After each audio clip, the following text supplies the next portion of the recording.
Hey guys, this is Mike, letusreason.com. This is going to be part 4 in our study series on the Olivet Discourse, and in this video we're going to begin to answer some objections to the view that I've been teaching. So far in the series, we've gone into great depth on the importance of understanding the two contrasting halves of the discourse. And this is key to understanding the context of the Olivet Discourse and therefore what each part is talking about. I've said that the contrast helps to define the context. It's only when we recognize this contrast that we can then understand the full context. The contrast reveals the context. Unless you recognize this, nothing makes any sense because the latter half would then contradict the first half. So it's absolutely the key to understanding the Olivet Discourse. And if you haven't seen the earlier videos, I would recommend that you go back and watch all of them first before coming back to this video. This video won't really make as much sense unless you do. And by the way, you're going to need to watch this whole video to the end to get the answer because I don't give it until we get closer to the end. So sorry if you wanted a quick answer. That's not really how I do Bible study. Now, as a quick review, if you have seen those earlier videos, you'll recall how we noted the obvious difference between verses 4 to 35 of Matthew 24, which we're calling the first half of the discourse, and verses 36 all the way until verse 13 of the next chapter, chapter 25, which is what we're calling the latter half of the discourse. The first half was all about signs in answer to the second question of the disciples about the signs of Jesus' coming. All the signs Jesus described take place during the broad period of the day of the Lord, or in other words, not right now during the church age. These are eschatological signs that will begin to occur after the church is removed, and the sequence of signs culminate in the climactic ending aspect of Christ's parousia, or his coming, at the end of this time period, which ends with the ending of the tribulation. And Jesus' whole point is that what he discusses in this first half is all completely predictable based on this sequence of signs, starting with the so-called beginning of birth pang signs and climaxing then with the sign of his physical coming at the end of the tribulation. His whole point is that those signs point towards the ending aspect of his coming, making it completely predictable. So, this particular aspect that he's talking about, this ending or climactic aspect of the parousia, is entirely predictable. It's when you see these things that you then can know that this aspect of his coming, the final terminal aspect, the climactic aspect, is about to happen. And he says it will all occur quickly within one generation, and that the same generation that witnesses the beginning of the birth pang signs, which starts the sequence, is also going to witness the final sign of his coming in the sky at the end, the second coming proper, the end of the tribulation. And he then goes to gather Israel from all the cardinal directions in preparation for their national and spiritual restoration in the kingdom age, which is the millennial kingdom that he then establishes. So that's the first half of the discourse. It's all based on signs and predictability. But then the latter half was the direct opposite. It was all about signlessness, suddenness, and unpredictability. It was all about how nobody knows or ever can know or predict, not even the angels in heaven or the Son himself, the timing of a different aspect of Jesus' coming, which is the absolute beginning aspect we established. Now remember, we had already established also that the parousia, the Greek word that the Bible uses for Jesus' coming, is a period of time, just like his first coming, not a momentary event. So we just talked about how the first half of the discourse speaks about the signs during the parousia that allow you to predict the climactic ending aspect of the parousia. But now the context completely shifts in verse 36 of Matthew 24, and it changes to discuss how the absolute beginning of this period as a whole will come suddenly and without warning. This being now in answer to the first question of the disciples about the timing of his coming. This is the latter half of the discourse. So in other words, the context is all about imminence, which means it can happen any moment and has no signs or predictability. And all throughout this latter half of the discourse, we found constant idioms depicting imminence. We saw the thief in the night, the master at the door. We've got the mention of the story of Noah, the teaching of the need for continual perpetual watchfulness for the Lord himself, since there are no signs. The continual imminence language, it's all throughout this portion, this latter half of the discourse. And all of this is then later used by the New Testament writers like Paul and Peter, James, and John to also explicitly refer to the simultaneous rapture of the church and the beginning of the broad period of the day of the Lord. So they confirm this. Paul says this, John says this, etc. So this latter half was all about the imminence of the absolute beginning aspect of the parousia before any of those signs had begun, which is the ending of the church age.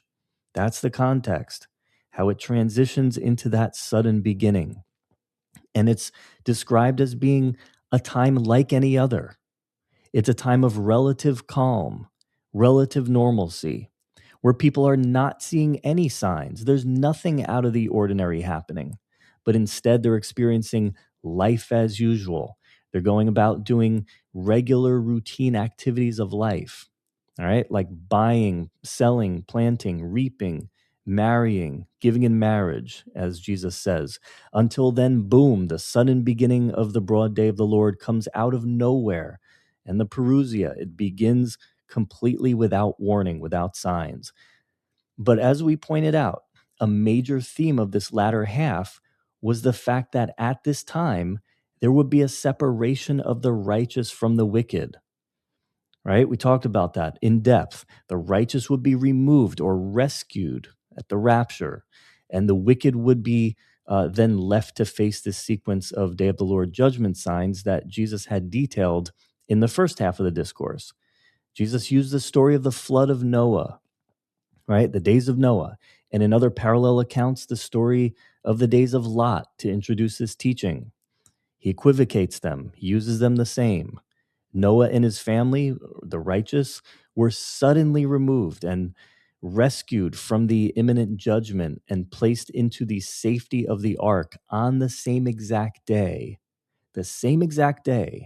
that the judgment began to fall on the wicked who were left. That's what we mean by simultaneous. They're taken out, and the same day the judgment starts. Dual imminence. They were both imminent, which means they have to happen simultaneously because they're part of the same day of the Lord time, right? So Jesus uses this as the pattern or the template to teach us about what would happen when he returns at the sudden, imminent beginning aspect of his parousia, right? He says it. He says, "So shall also the coming of the Son of Man be." So he teaches the exact same thing then, also with the Lot analogy, right? Lot and his family were suddenly rescued on the same day that the judgment fell on those who were left. And we took a lot of time to point out how limiting this context is. Guys, it can't refer to the end of the tribulation. We talked about this in great detail.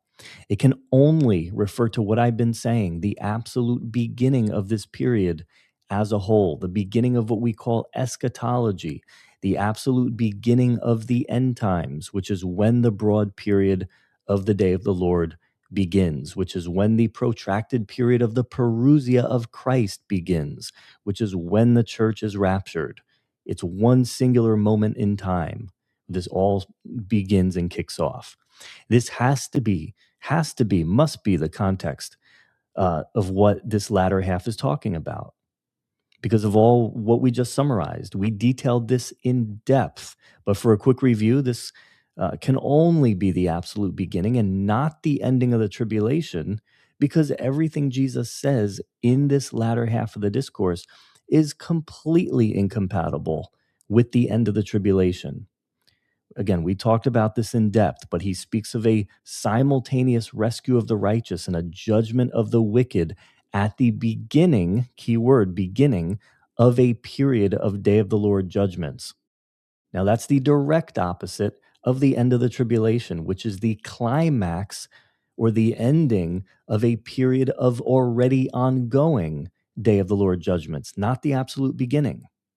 Jesus also speaks of it taking place imminently during a context of relative normalcy, meaning no judgment had yet begun.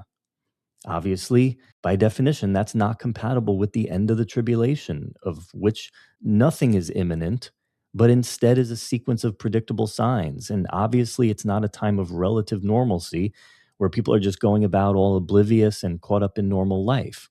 No, the tribulation is the worst period of time in the history of mankind, and worse than anything that's ever going to be seen again, as Jesus says explicitly in this very chapter.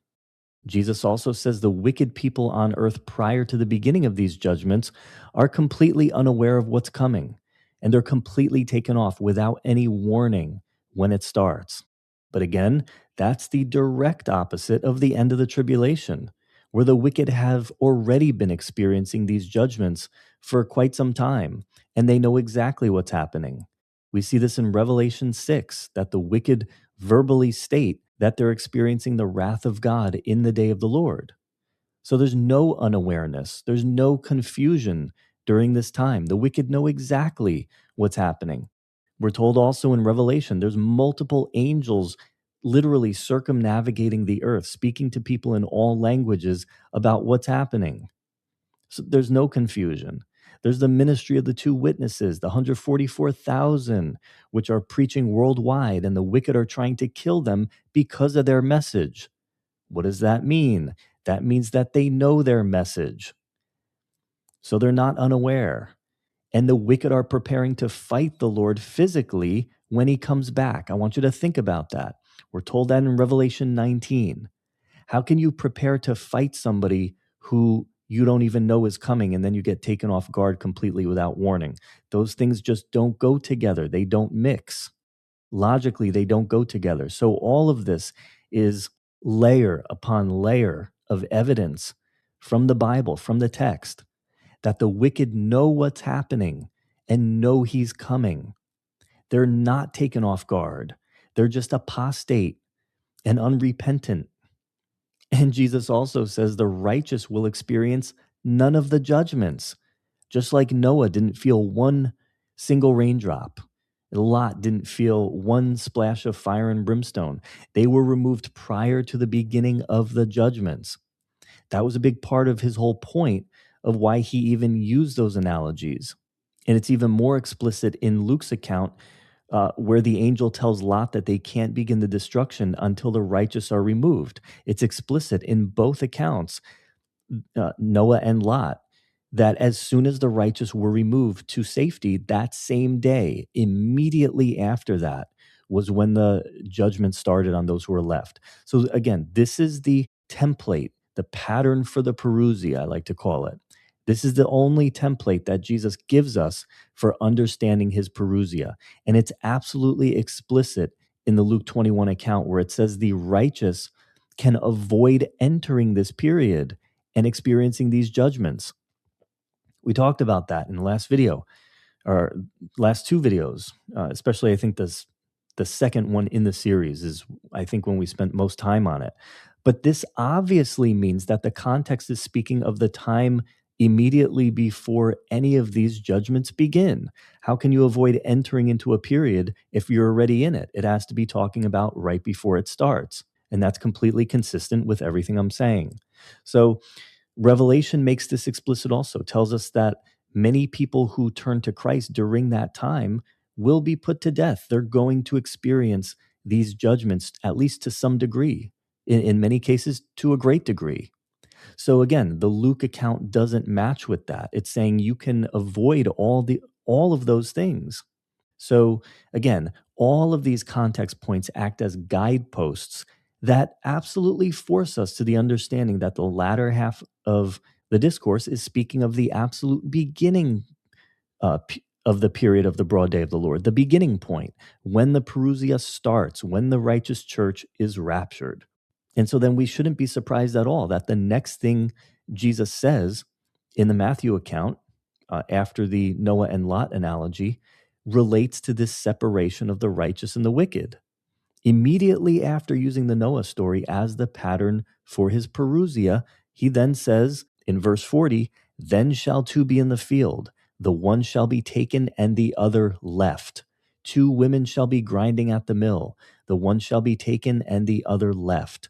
Watch therefore, for ye know not what hour your Lord doth come. Now, here, Jesus is clear that at his parousia, there is a separation of the righteous and the wicked. And the question is always, which one is which? Is the one being taken, the righteous ones being taken away in rescue, as I've stated in the rapture, with the ones who are left being left to face the judgment?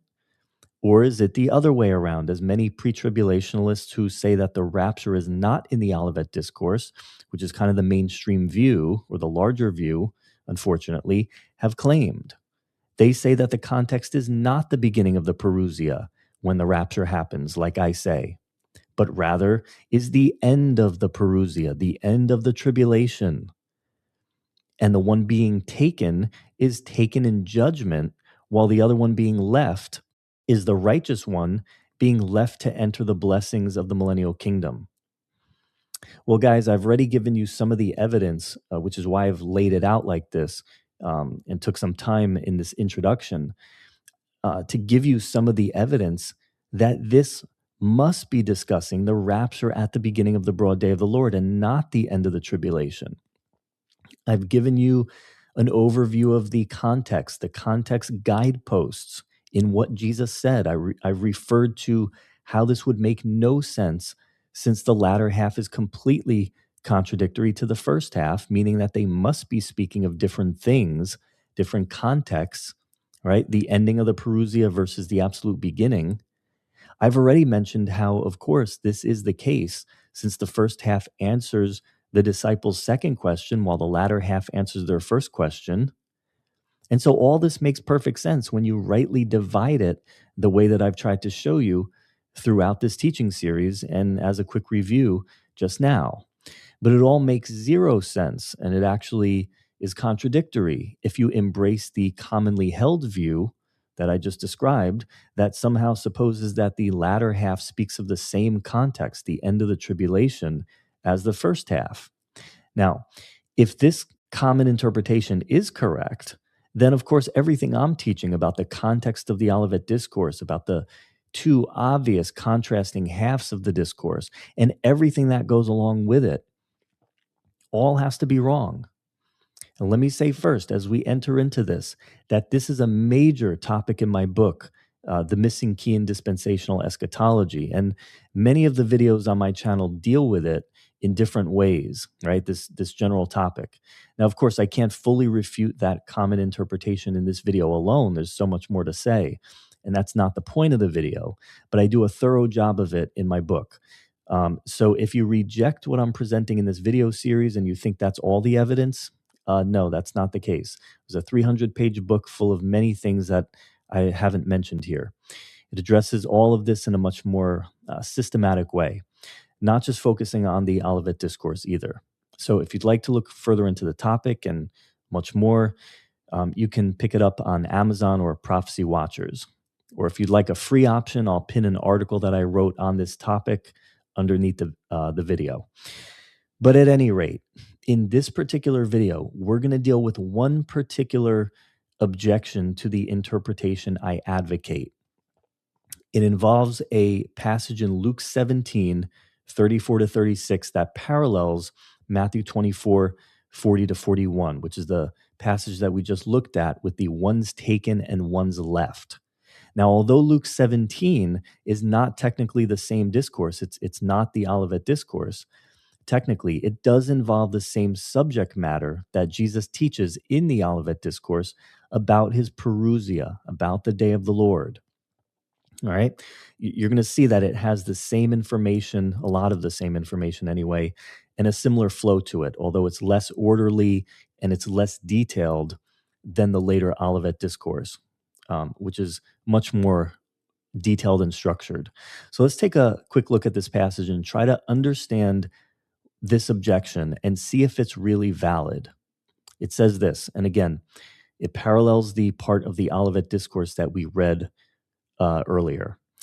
So Luke 17:34, I tell you, in that night there shall be two men in one bed. The one shall be taken, and the other shall be left. Two women shall be grinding together. The one shall be taken, and the other left. Two men shall be in the field. The one shall be taken, and the other left. And they, the disciples, answered and said unto him, Where, Lord? And he said unto them, Wheresoever the body is, or the carcass, thither will the eagles be gathered together, or the vultures. Luke 17:34 to 36. Okay, so right off the bat, do you see why this is an objection that I have to answer? Just look at how verse 37, which obviously speaks about judgment, immediately follows the one taken and one left portion. Now, it doesn't do this in any of the Olivet Discourse accounts, but it does do it here in Luke 17. And here it may seem on the surface that those being taken are being taken in judgment, which is obviously the opposite of our interpretation of the Olivet Discourse, where I'm saying the one being taken is the righteous one, being taken to safety in the rapture immediately prior to the judgment, since the context points all demand that. And the other of the two is, of course, the wicked one then being left to enter that period of wrath. But here in Luke 17, some people think it seems to be implying the opposite, because directly after referring to the one taken and one left, we saw that this verse records a question posed by the disciples. They ask, Where, Lord? And some people think that this where, Lord question is in reference to those immediately foregoing verses about ones being taken and left. And therefore they read this to mean, Where are they taken, Lord? Although, I want you to listen to this, they could just as easily interpret this as asking, Where are they left, Lord? In other words, it doesn't have to refer to the ones taken. You could be saying, Where, Lord, in reference to the ones who are being left, since that's the last thing he actually said. He said, These are taken and these are left. Where, Lord? Well, why are you saying it has to be the ones taken? Why can't it be the ones left? Which would make sense with the judgment reference. But they never do that. But there's actually a much better solution that I'm going to explain. I actually don't think it's referring to the ones who are left. There's something way better. But first, I want you to fully understand the objection, just in case you missed it so far, before I show you the clear answer. So, in response to the where, Lord question, Jesus' response is an obvious reference to judgment. We should all understand that, right? Where he says, Wheresoever the body is, thither will the eagles be gathered together. Or wherever the carcass is, there are going to be the vultures. A clear reference to Revelation 19:17 to 21.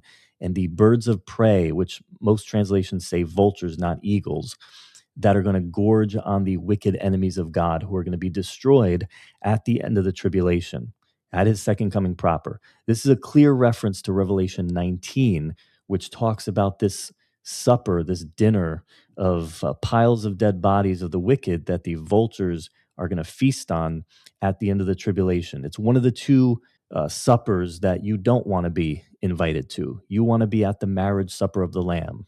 All right.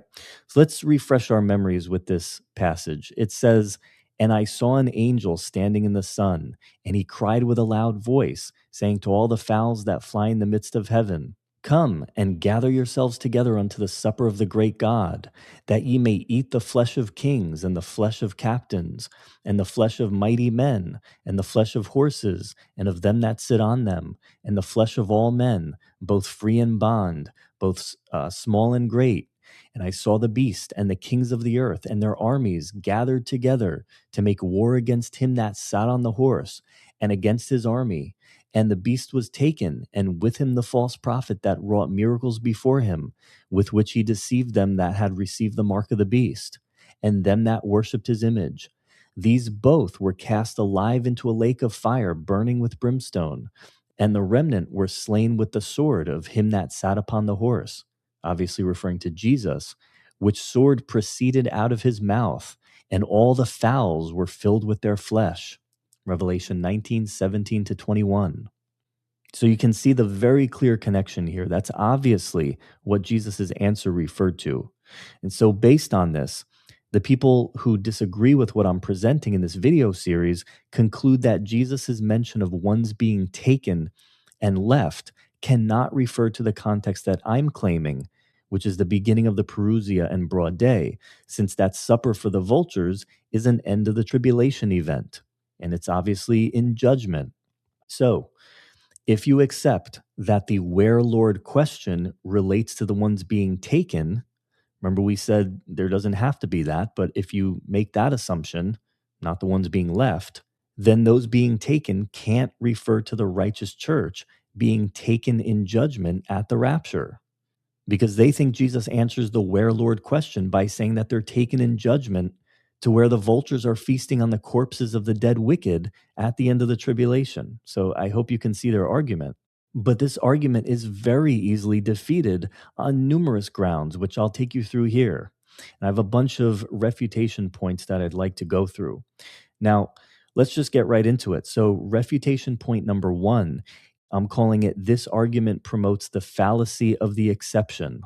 Okay, so let's talk about this.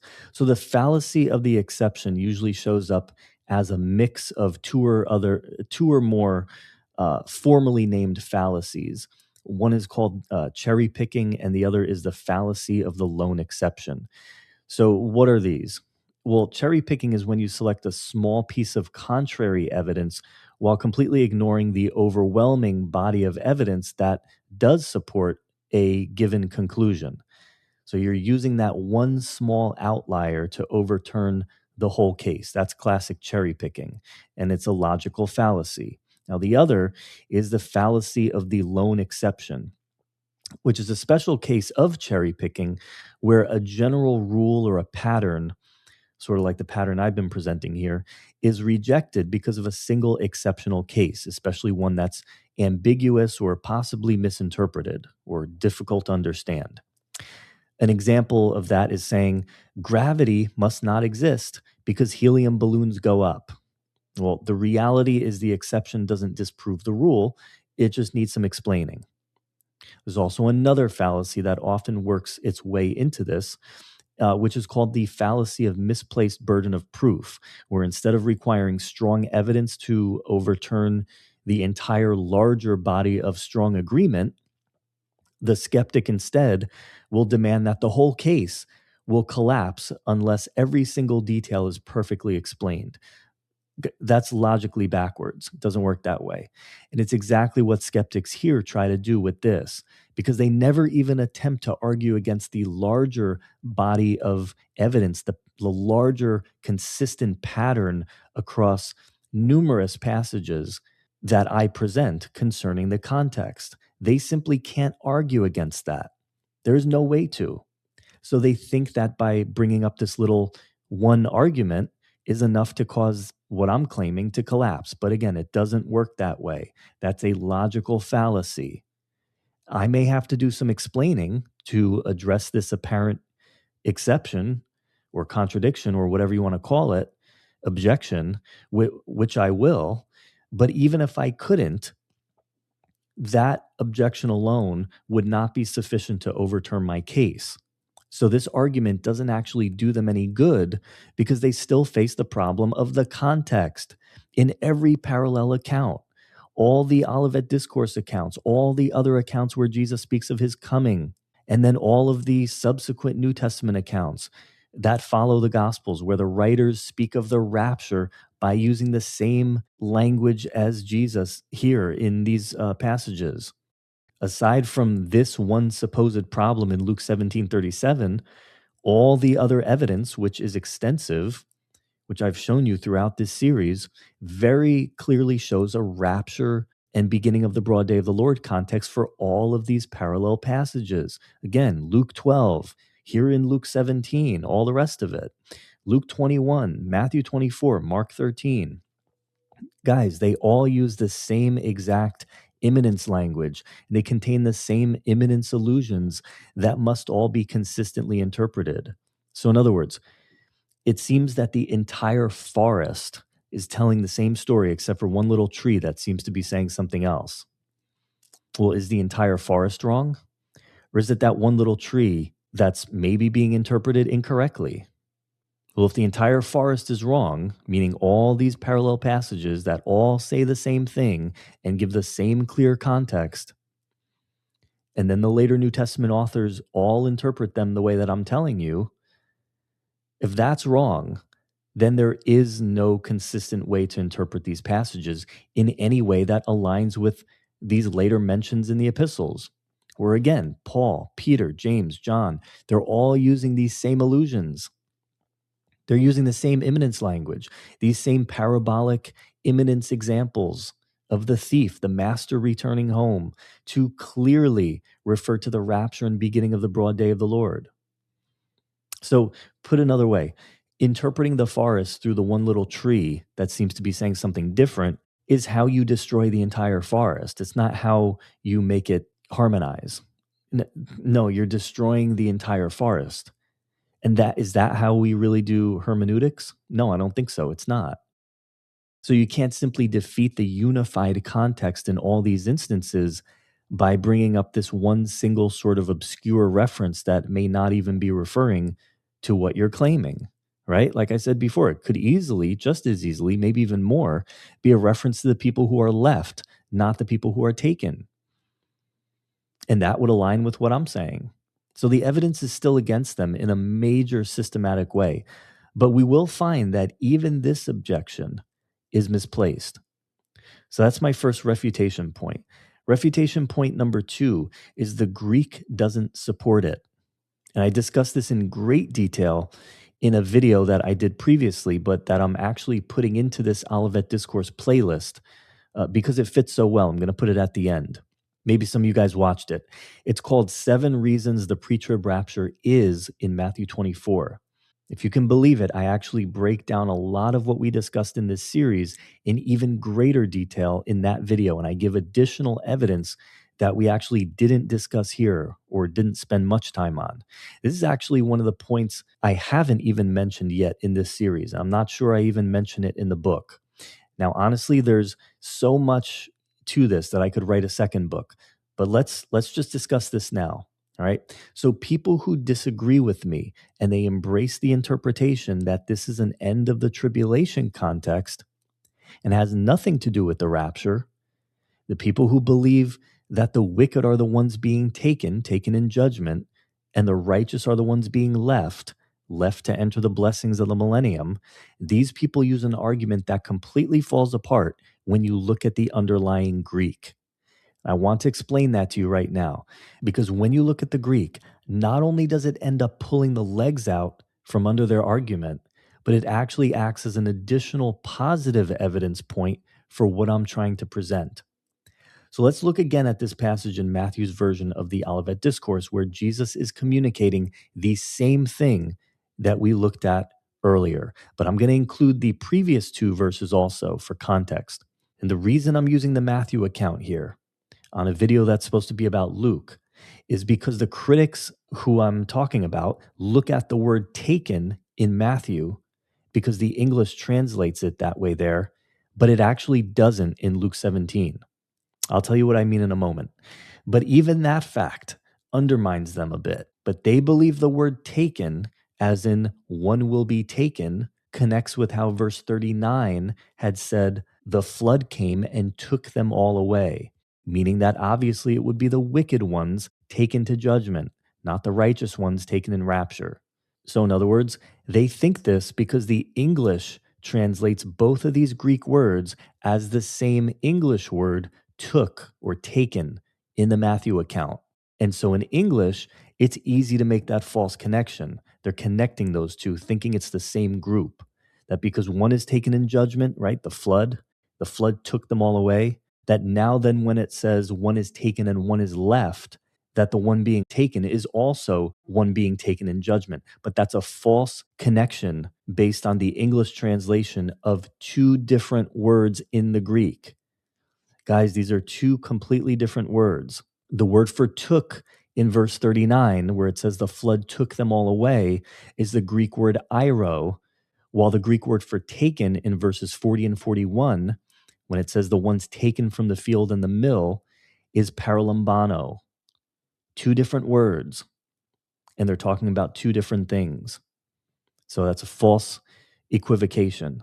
Now, real quick, like I mentioned a second ago, if you look at the parallel of this in Luke 17, which is a real topic of this video and of their actual objection, it doesn't translate it there by saying the flood took them all away. Instead, unlike Matthew, it simply says they were destroyed. All right, so it's saying the same thing, but it's wording it differently. So the point is that the English connection between took and taken doesn't exist in Luke 17. Again, that's why I'm showing you Matthew.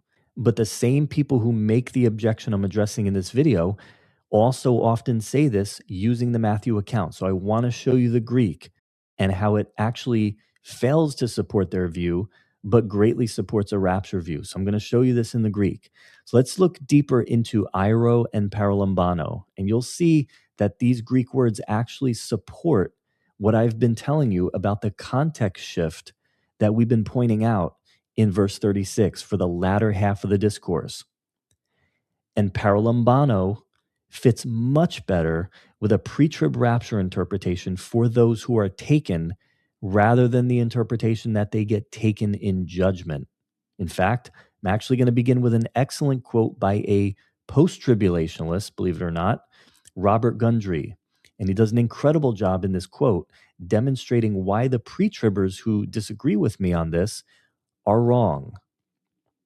So in other words, because of the transitional nature of verse 36, which is what I've been saying in all these videos, some of the exegetical evidence put forward by post-tribbers, again, believe it or not, for seeing a rapture in verses 40 to 41 can now be turned in support of a pre-trib rapture in these same verses. Because like the pre-trib believers who disagree with me on this, they agree with the post-tribbers that the context of the latter half of the discourse, beginning at verse 36, is just a continuation of the end of the tribulation context. So again, the problem both of these groups are making is they're not acknowledging the context shift in verse 36. But what I'm saying now is that some of the evidence that the post-tribbers put forward, because they want to see a rapture here in the latter half of the discourse, they think it just follows with the end of the tribulation, and that supports their view, they think.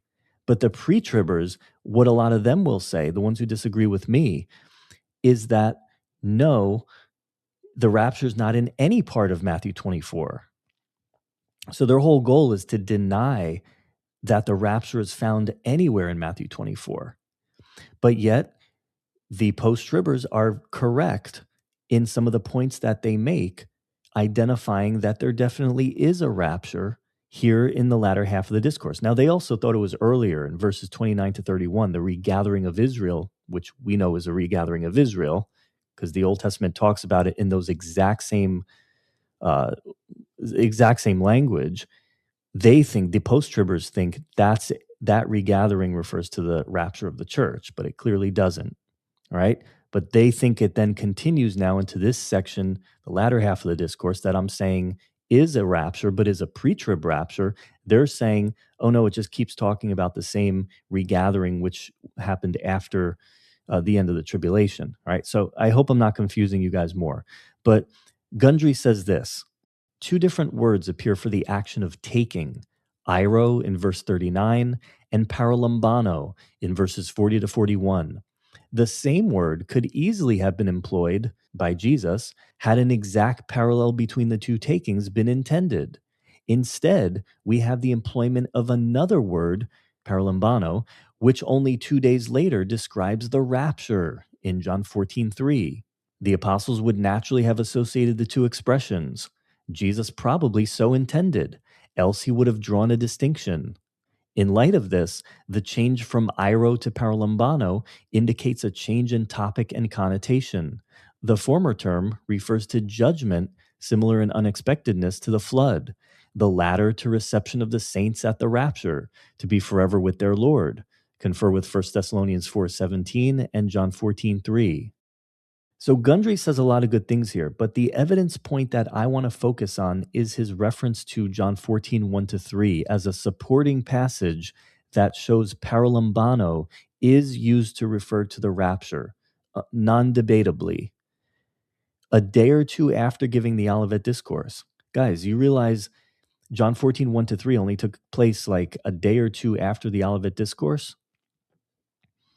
So only a day or two later, Jesus would give this other discourse where he would reveal the rapture in even more detail. And this is often called the upper room discourse in John 14. And he uses the word paralambano to describe the rapture. And every pre-trib believer would agree on this. And as you saw, even post-trib believers do. He says this, and if I go and prepare a place for you, I will come again and receive, that's paralambano, receive you unto myself, that where I am, there ye may be also. So Jesus uses paralambano to refer to the rapture. Only a day or two after he uses this same term paralambano to specifically refer to ones taken from the field and from the mill. Specifically, instead of using airo, which he used in the previous verse to describe ones who were left behind to be swept away by the flood judgment. Now, Jesus obviously knew both of these Greek words, and he used them in back-to-back verses. So then, why did he deliberately switch Greek words in these back-to-back passages? Well, clearly because he's intending it to be understood as a change in topic or connotation, as Gundry, the post-tribber, correctly said. Now, what does paralambano actually mean? And how is it often used in the Bible?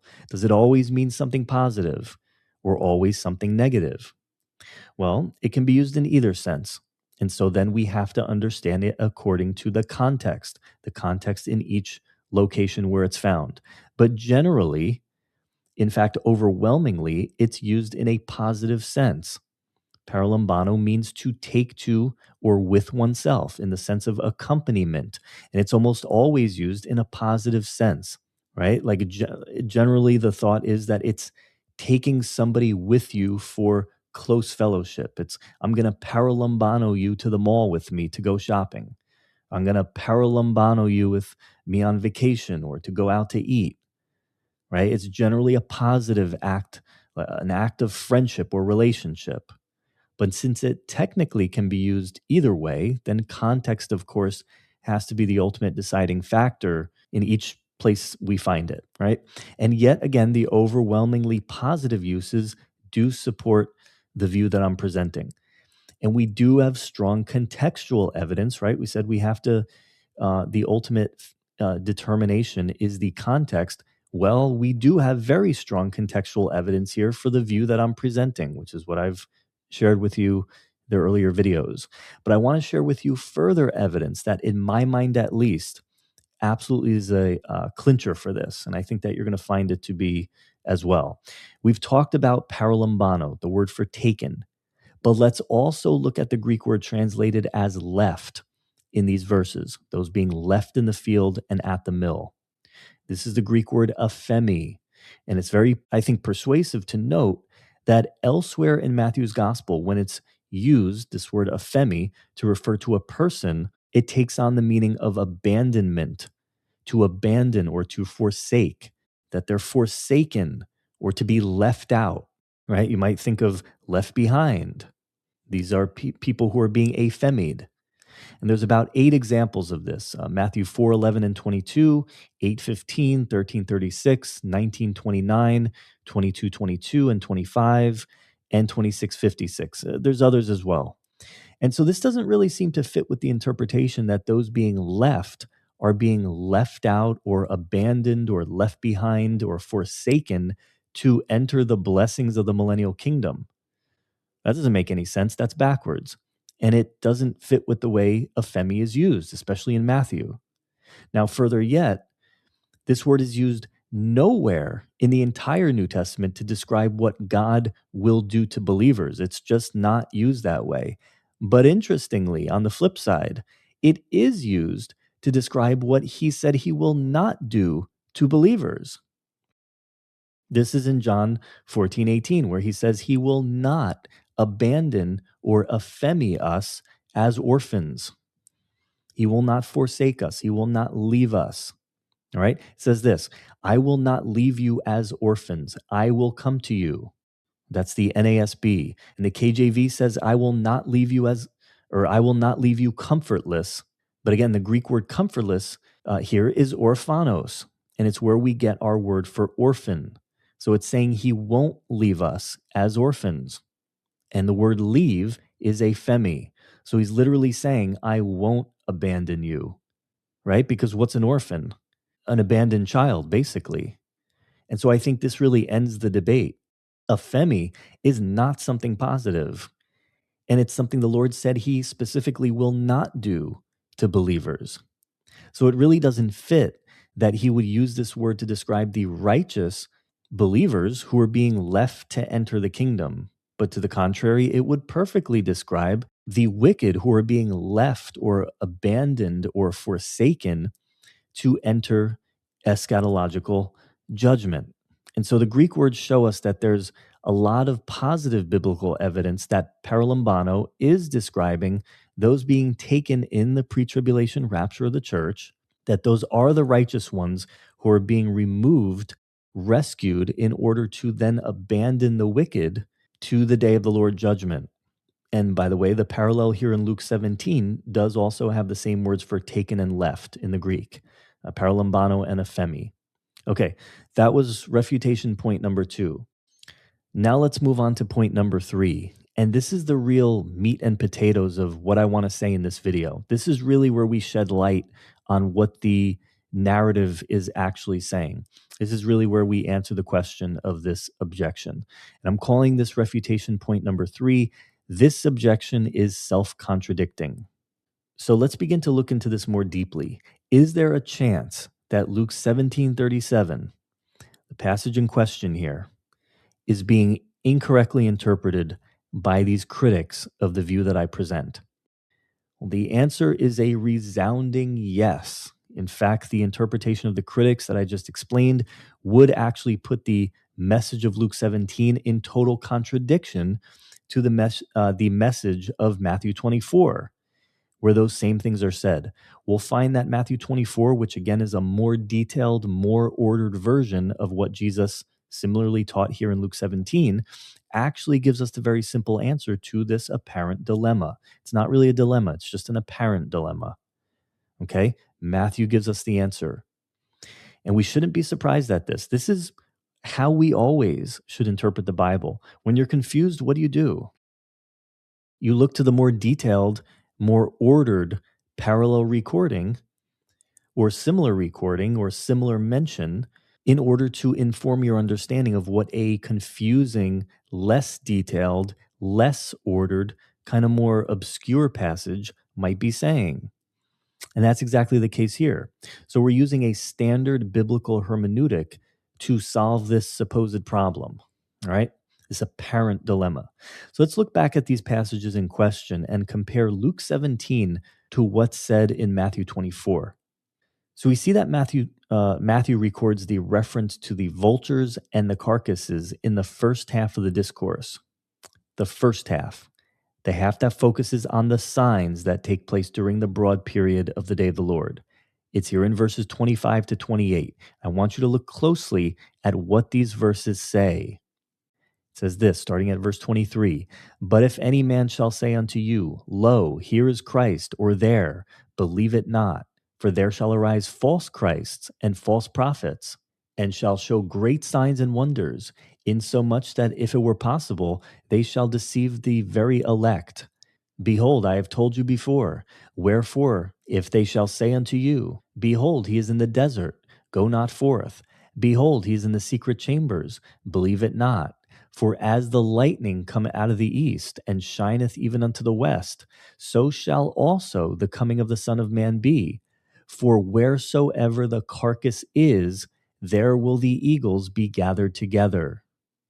So, Matthew's rendering doesn't place the mention of the vultures and the carcasses anywhere near the mention of the one taken and one left, as it does in Luke 17.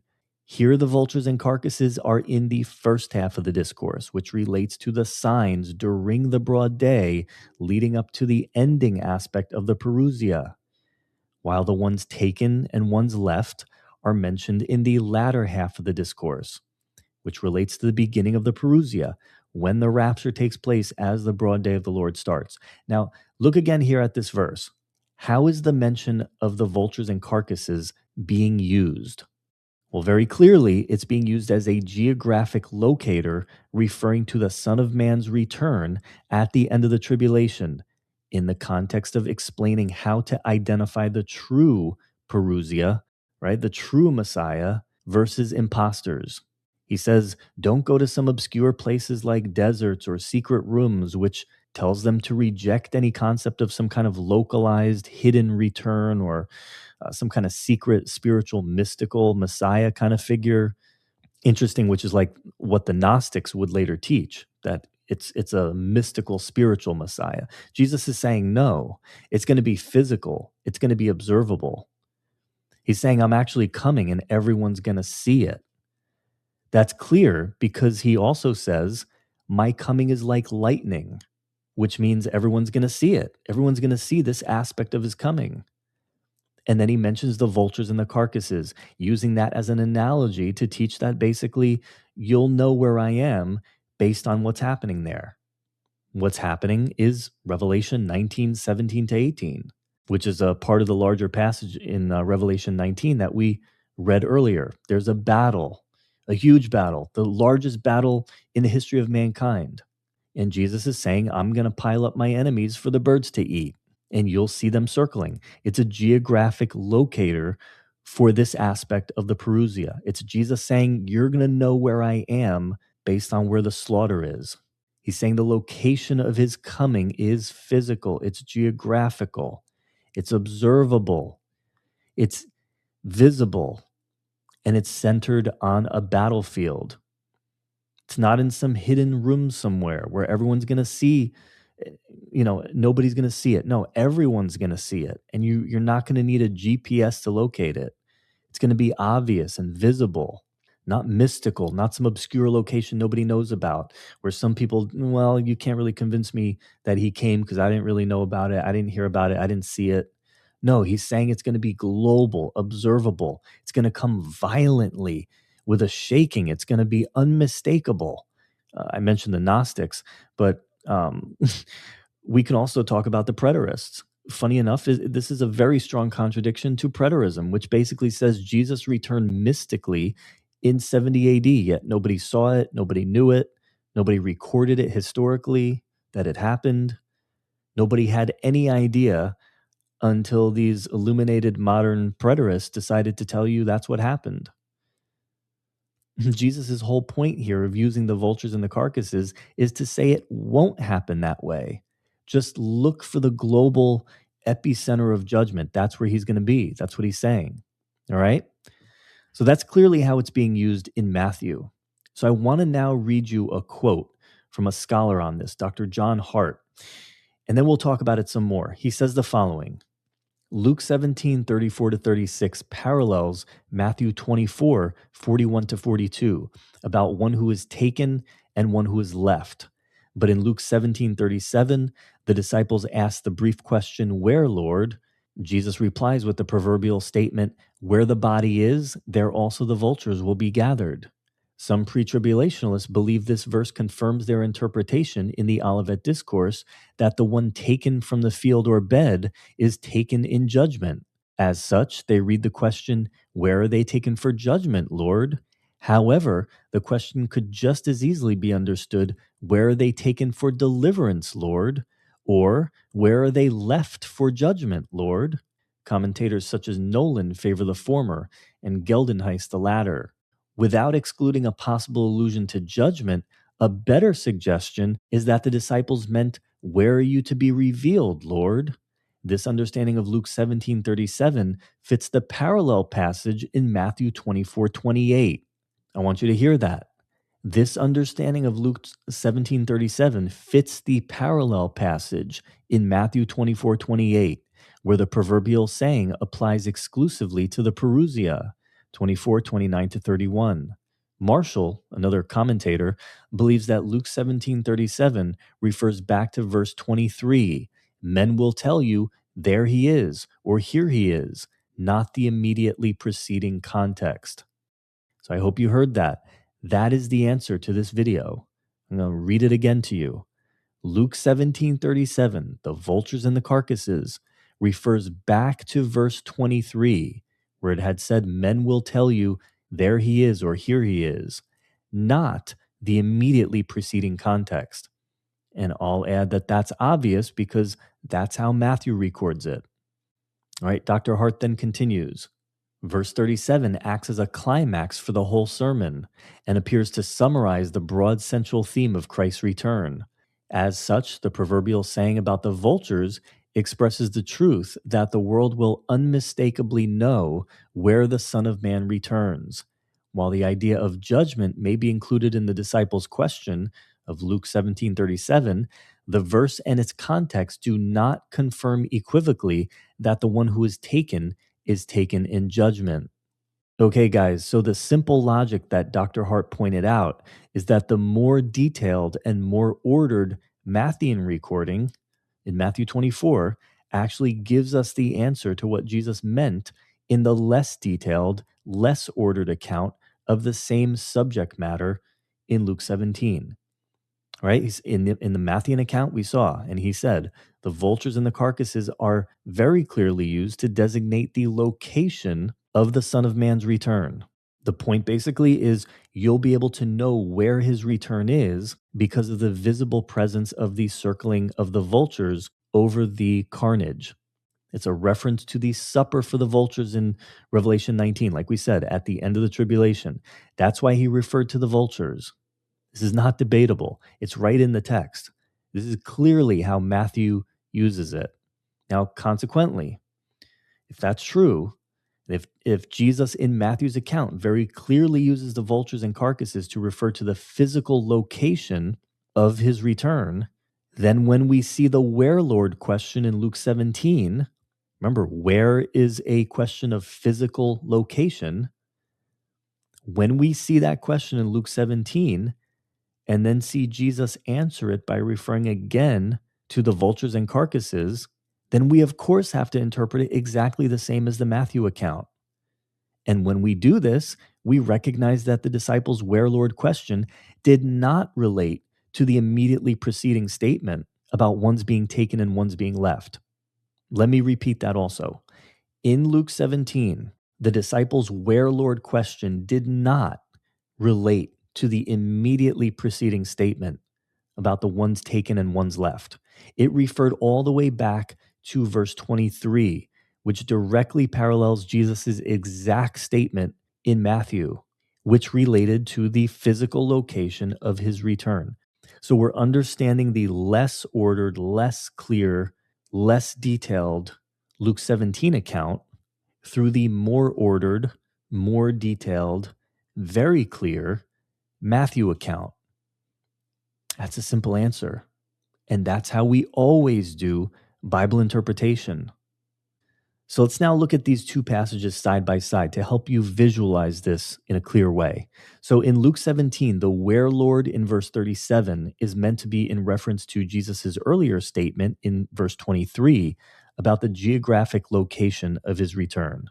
Once again, in verse 23 of Luke 17, the clear context is the physical location of the Son of Man at his return. Jesus says, when they say to you, see here or see there, don't follow them, don't believe it. This is exactly what he's saying in the parallel account in Matthew 24:26. Wherefore, if they shall say unto you, behold, he's in the desert, go not forth. Behold, he's in the secret chambers, believe it not. It's the same thing. He's warning them that if people say the Son of Man is here in the desert or there in some secret chamber, don't follow them. Don't believe it. Again, it refers to physical location. And again, why should they not follow them or believe them? Because the whole point is that the Son of Man's return is going to be easily locatable, just as easy as when you see the lightning flash across the sky. And he gives them the sign that they're going to use to designate the location wherever the carcass is. In other words, wherever that pile of bodies is that we now know is in Revelation 19, there will be the vultures flying above it. Now, we also need to understand that observing the circling of vultures is how the ancients would locate things, oftentimes. It's how they would find battlefields. It's how they would find dead people. It's how we still find missing dead people sometimes today. It's how a person would find a dead animal kill. Wherever a dead thing is, you know there's going to be vultures flying overhead. It's a sure sign. It's like an ancient GPS locator without a GPS. You just look up and the birds are circling. You know exactly where that thing is. You just follow it. So then, the greatest battlefield of all time, with the most dead corpses of all time, will be the final battle when Jesus returns and defeats his enemies at the end of the tribulation, as we read about in Revelation. That's what this is referring to. The greatest battlefield of all human history won't be unmistakable. Did I say that right? Won't be mistakable? Yeah, it won't be mistakable. It won't be something you can miss. It will be obvious. And so, again, the answer to this objection is so incredibly simple. If Jesus is very clearly using the vultures and carcasses to denote his physical location at his return, as we saw he was in Matthew 24, then that's the same way he's also using it in Luke 17. So simple. And consequently, then, as usual, any potentially confusing passage in the Bible is interpreted for us in a parallel passage or another passage that's clearer and more well detailed. The Bible is the best interpreter of itself. So the disciples' where Lord question in Luke 17 is not in reference to the immediately preceding verse, where Jesus had spoken about the ones taken and the ones left. But instead it relates back to verses 23 to 24, where Jesus talked about the physical location of his return at the end of the tribulation. All right? So simple. So think of it this way. Instead of interrupting Jesus's discourse to allow the disciples' question to directly follow verses 23 and 24 in the way he recorded it, Luke instead recorded the rest of what Jesus had to say. And then once he was finished, then it was only then that he recorded the disciples' question. So maybe he just didn't want to interrupt the flow of what Jesus was saying. It's a little strange, but this strange order of things is not limited to this particular instance in Luke 17. There's a couple of other instances too that are clearly different, no matter what you think, from the Olivet Discourse. One example is verse 33, talks about ones on the housetop not returning to take their things, which in the Matthew account is a very clear reference to the time frame of the abomination of desolation at the midpoint of Daniel's 70th week, or the tribulation. But here in Luke 17, it's kind of oddly placed in the middle of an ongoing discourse on imminence, which refers, of course, to the beginning of the Parousia that parallels the similar parts of the Olivet Discourse in all three of its recordings. But the point that we really need to come away with is that we don't rely on the less clear, more abbreviated account to solve any of these problems. When it comes to understanding the chronology, you have to rely on the more ordered, more detailed account, such as Matthew 24 and its parallels in Mark 13 and Luke 21. So in conclusion, then, we can say that this supposed problem of the vultures and the carcasses, Luke 17, is actually not a problem at all for the interpretation I've been advocating regarding the context of the Olivet Discourse. Actually, to the contrary, it actually becomes a problem if you were to assume the view of the critics, because then you become guilty of using logical fallacies and ignoring the clearer account to overturn vast portions of Scripture that you still have no argument against. So by far the best solution to this objection is to simply allow Scripture to interpret Scripture, while understanding that although Luke 17 is probably the earliest recording of this and therefore is understandably less clear, we should always rely on the clearer passages to guide us, especially when it agrees perfectly with the larger, broader, vast body of contextual evidence. All right? So I want to thank you guys very much for watching. I really hope that this helped you and that it was a blessing to you. Please leave me a comment. Let me know what you think. God bless you guys, and I will see you on the next video.